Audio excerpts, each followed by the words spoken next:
എൻ്റെ പേര് ജോസഫ്. പക്ഷേ ഇത് എൻ്റെ കഥയല്ല, ഞാനൊരു സൈഡ് ക്യാരക്ടർ മാത്രമാണ്. ഈ കഥ തുടങ്ങുന്നത് സത്യം പറഞ്ഞു കഴിഞ്ഞാൽ എൻ്റെ മുതുമുത്തശ്ശനിൽ നിന്നാണ്. ആളുടെ ഒരു കത്തിൽ നിന്നാണ് ആ ലൊക്കേഷൻ എനിക്ക് കിട്ടുന്നത്.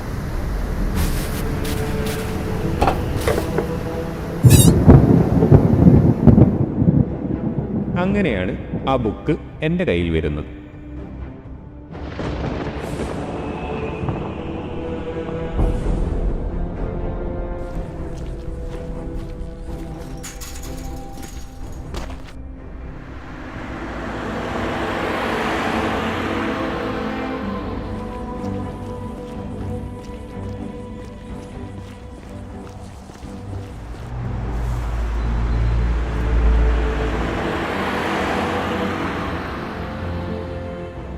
ആ ബുക്കിനെ കുറിച്ച് ഞാൻ കൂടുതൽ പഠിച്ചു വന്നപ്പോഴാണ് എനിക്ക് അദ്ദേഹത്തെ പറ്റി മനസ്സിലാക്കുന്നത്.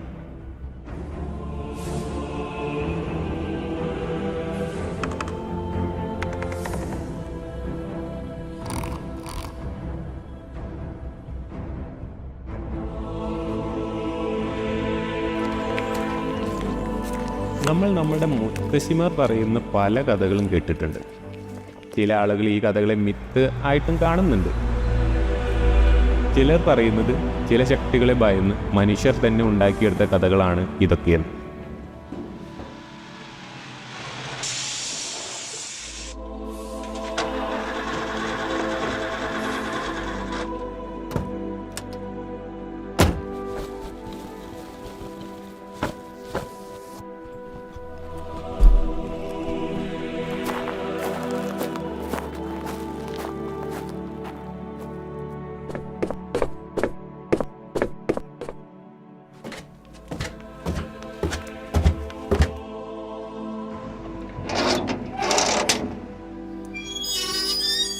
എന്തെന്നായാലും എനിക്കുറപ്പുണ്ട്, നമുക്ക് മുന്നേ എന്തൊക്കെയോ ഉണ്ടായിരുന്നു.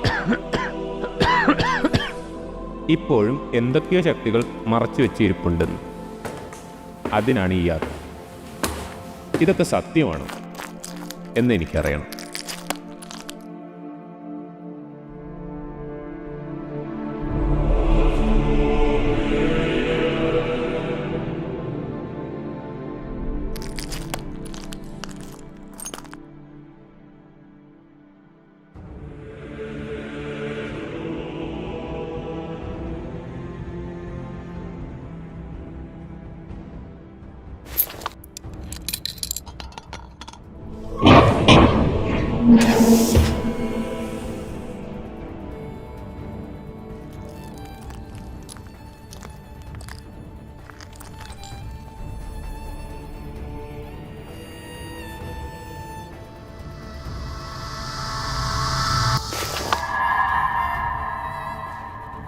നീ എന്താ ഇവിടെ?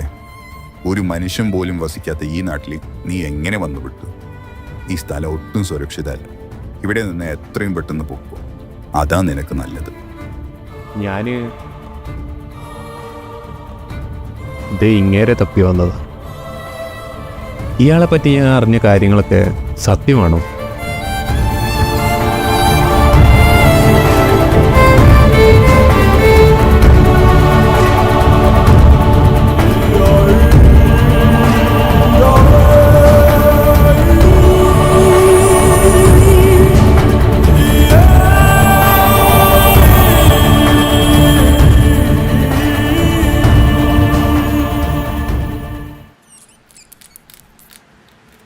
ഞാൻ ചോദിച്ചോട്ടെ, ഞാൻ കേട്ട കഥകളൊക്കെ അപ്പോൾ സത്യമാണോ അതോ എല്ലാം കെട്ടുകഥകളാണോ?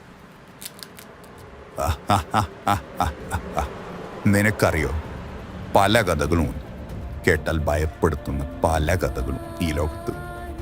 നിങ്ങൾ ഈ മിത്ത് എന്ന് പറഞ്ഞു നടക്കുന്ന പല കഥകളും സത്യമാണെന്ന് കേട്ടാൽ നിനക്ക് വിശ്വസിക്കാൻ പറ്റുമോ? അതിന് ഏറ്റവും വലിയ ഉദാഹരണമാണ് നീ ആ കണ്ട പടം, ആ ആളും. പണ്ട് കാലങ്ങൾക്ക് മുന്നേ ആസ്കാഡ് എന്നൊരു മഹാരാജൻ നിലകൊണ്ടിരുന്നു. അവരെ എതിർക്കാൻ ഒരു ശക്തിക്കും കഴിയില്ലായിരുന്നു. എന്നാൽ അതത്രയും കാലം നീണ്ടു നിന്നില്ല. ആസ്കാഡ് മഹാരാജ്യത്തെ ഓൾഫാദർ മഹാരാജാവിന് കുറേയധികം വിപത്തുകൾ ഉണ്ടാവാൻ തുടങ്ങി.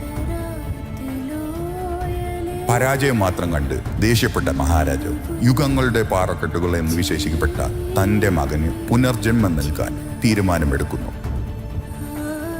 രാജാവ് തന്റെ മാന്ത്രിക ശക്തികൾ ഉപയോഗിച്ച് പിശാചുക്കളുടെ നരകത്തിൽ നിന്ന് അവനെ വീണ്ടും ലോകത്തിലോട്ട് തന്നെ തിരിച്ചു വിളിച്ചു. അവൻ ഈ ലോകത്തിന് എന്നെ വിപത്താണെന്നറിഞ്ഞിട്ടും രാജാവ് അവന് പുനർജന്മം കൊടുത്തു.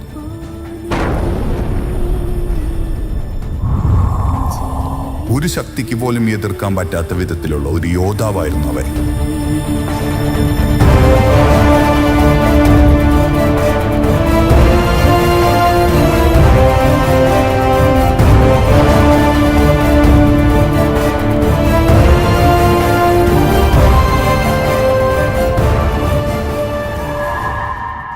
വെയിറ്റ്.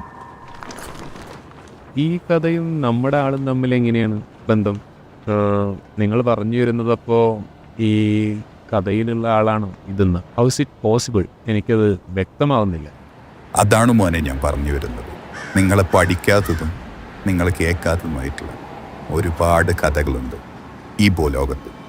അതുകൊണ്ടാണ് അവൻ്റെ രൂപം ആർക്കും മനസ്സിലാകാൻ പാടില്ല എന്ന് മനസ്സിലാക്കിയ രാജാവ് തൻ്റെ മാന്ത്രിക കല്ലുകൾ അവന് നൽകി. അവനെ അനശ്വരമായ ഒരു യോദ്ധാവാക്കി മാറ്റി.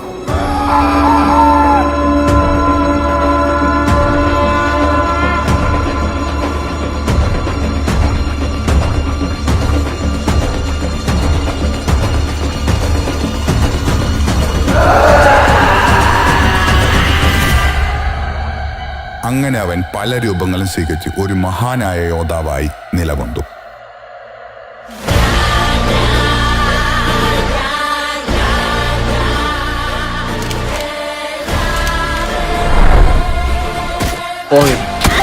Nice shot, baby.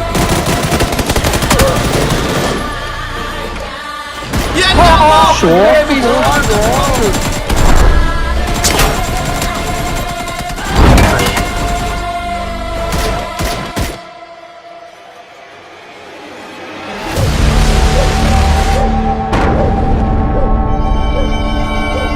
കൊടു അതടിച്ച ക്ലിപ്പാണ്.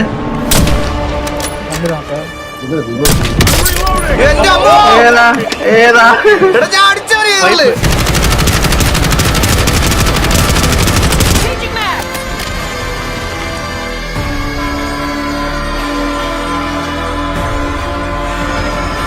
ഇറങ്ങാൻ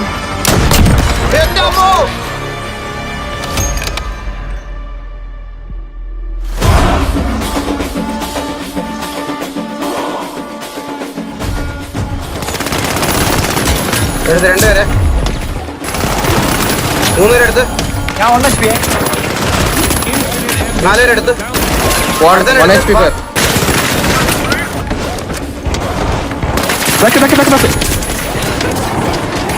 എങ്കടാ തങ്കം പോറ വിഷയം. അയ്യോ വിഷയമാണ് സ്മോക്ക്.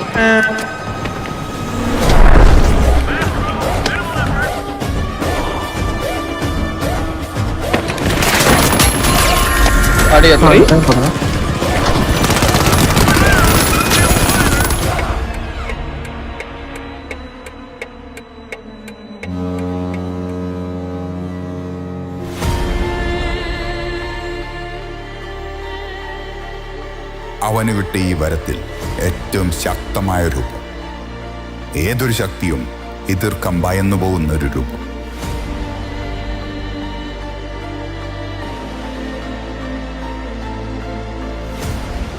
പരുന്തുവാസു.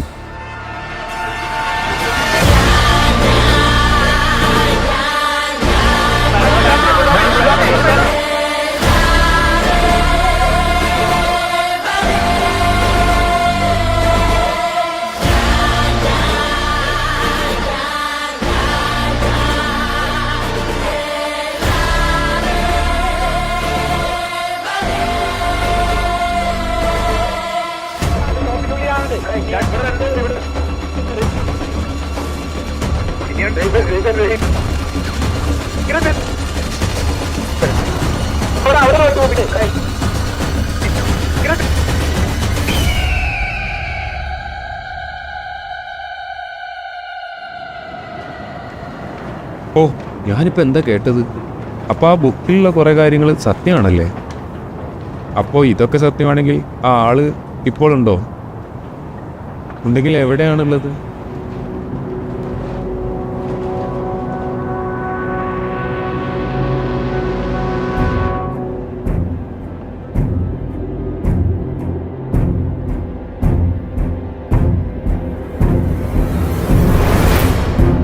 ഒരു 5 വർഷങ്ങൾക്ക് മുമ്പ് അവൻ തെറ്റുകളെ എതിർക്കാൻ തൻ്റെ രൂപങ്ങളിൽ ഏറ്റവും ശക്തിയായ രൂപത്തിലോട്ട് മാറി.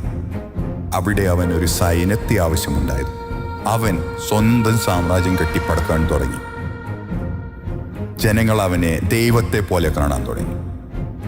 തെറ്റും ശരിയും വഞ്ചനയും പിണക്കവും ഇണക്കവും സൗഹൃദവും അവനെ ഒരു അനശ്വരനായ ഒരു വ്യക്തിയാക്കി മാറ്റി. ആപത്തുകളിൽ തൻ്റെ സുഹൃത്തുക്കളെ രക്ഷിക്കാൻ തൻ്റെ സാമ്രാജ്യത്തിൻ്റെ ഒരു കാവൽക്കാരനായി പരുന്തുവാസു എന്ന പേരിൽ അവൻ നിലകൊണ്ടു.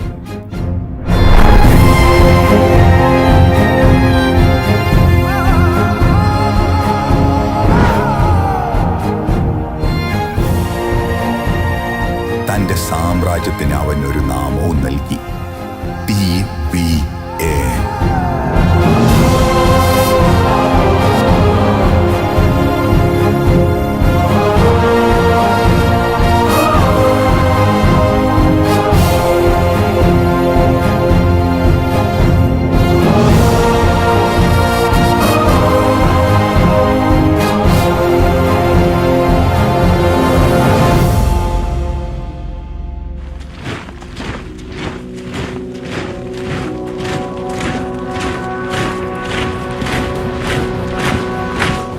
ബ്രോ, എൻ്റെ കൂടെ കളിക്കുന്ന പിള്ളേരെ കൊണ്ടുവന്ന് ഇതിൻ്റെ ചുറ്റും നിർത്തിയ ഈ ഒരു ഫേസ് ക്യാം തികയത്തില്ല.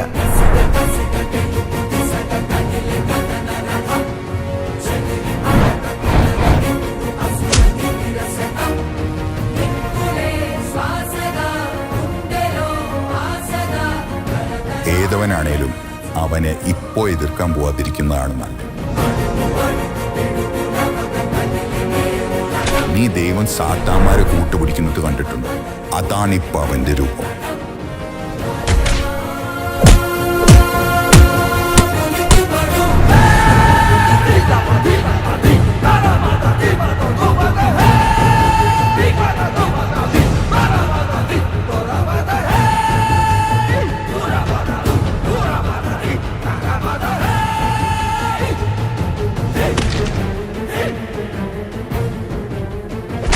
ഒരു ശക്തിക്ക് പോലും തടുക്കാൻ പറ്റാത്ത ഒരു രക്തരാക്ഷസനാണ് അവൻ.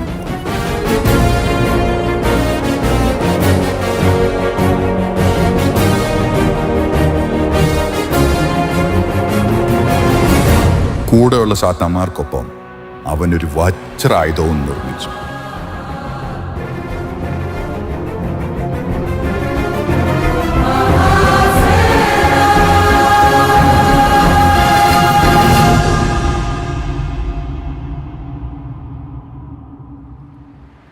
So this is not a myth.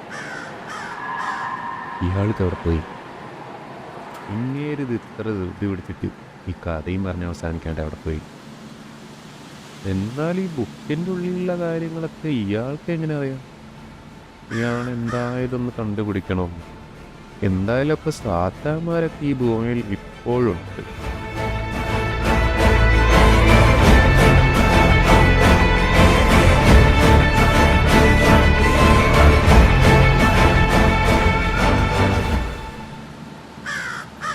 നിന്നോട് തെറ്റുകൾ ഒരുപാട് ഞാൻ ചെയ്തിട്ടുണ്ട്. ഈ കല്ലറ നിനക്ക് വേണ്ടിയല്ല ഞാൻ നിർമ്മിച്ചത്. പക്ഷെ അന്ന് നിന്നെ ഇതിലെനിക്ക് അടയ്ക്കേണ്ടി വന്നു.